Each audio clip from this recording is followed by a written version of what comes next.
Hello there, back again. And now I had it to test. Someone wanted me to do a certain film. Couldn't do it because I've not seen it. But they wanted me to do some Giles Bronson films. Now granted, I'm not really a Giles Bronson film, but doesn't mean I hate the guy. I just very rarely see his films. But there are some films I've seen of Giles Bronson. I've seen the Death Wish films and I've seen Death Warrant. So for the person who wants me to test that, to see if I can do, is I'll do that for you. So where can I start? I'll start with the one they wanted, that being the original Death Wish. Shot in 1974, where can I start? You've got Giles Bronson with his wife and his daughter. And basically it starts off him and his wife are going on holiday, then they come back. You know, he's a happy married man and he's a very well businessman. You know, he's an architect. Basically he does architectural stuff, Giles Bronson's character. Lo and behold, his wife and his daughter are just doing the weekly shopping and they bump into some scumbags.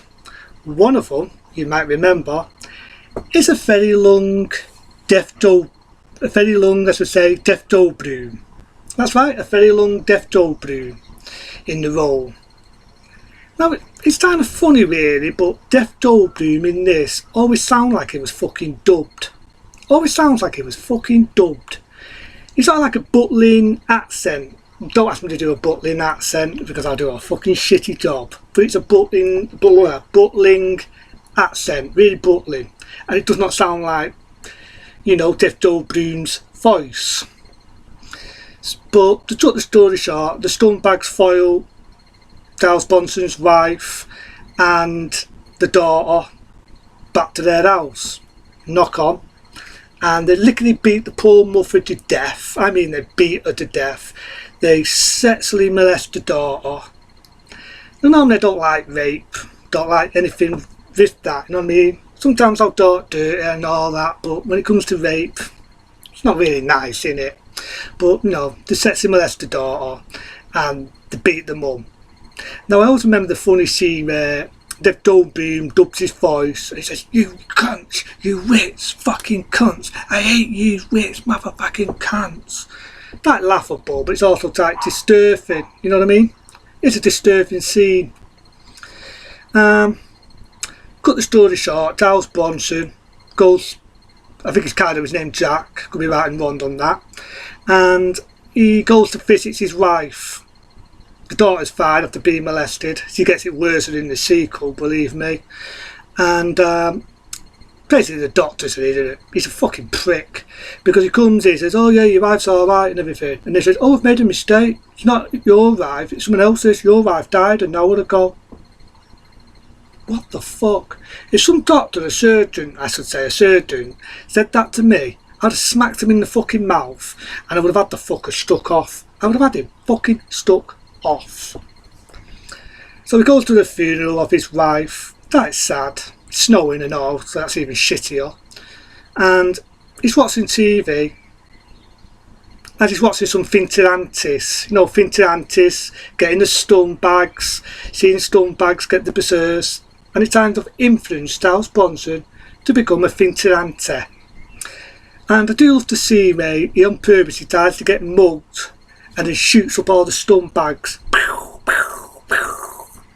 Brilliant, just brilliant. And he's influenced by watching Finterantis on TV. You do see a bit of that. It kind of reminds me of another movie called Finterante, where he's watching bits on TV, and it influences Giles Bronson to become a Finterante. It influences the film to become Death Wish. There's like a cop and a detective what discovers this and kind of goes after Giles Bronson. You know what I mean? In many ways, I think he was doing the world a favour. He's getting rid of fucking scumbags, rapists, perverts, pedos, muggers. Why the fuck do we not have a lot more Finterantis? But at the end of the day, it's what it is. And, you know, he's shooting scumbags random there. You know, my type of hero, my type of film. It's violent in parts and it's quite disturbing.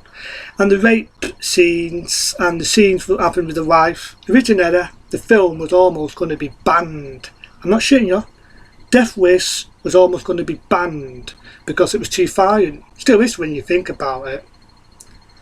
As for a revenge film, I don't think it was really that revengeful because, in all fairness, they got away with it. That was the only scene you saw a very long Death Goldblum and the stunt bags. That's the only time you see them.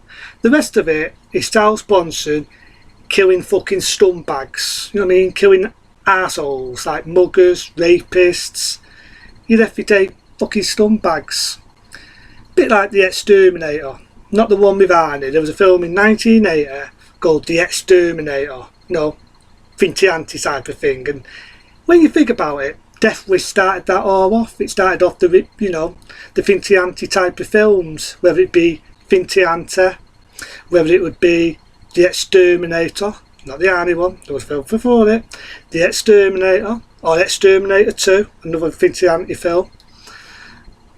I was wondering whether Death Wish was the one that started it all, because after Death Wish, you had a lot of films similar, whether it be Fintianti, whether it be The Exterminator, and so on. But again, you know, you got Charles Bronson and he's just shooting stunt bags. I felt the second one, that being Death Wish 2, was more satisfying because to me I felt that was more Charles Bronson getting his revenge. Now, before you had all that, he kind of had a son, an older son, and he was giving his dad a bit of shit, and his dad said, well, what do you want me to do? I've lost my wife, what do you want me to do?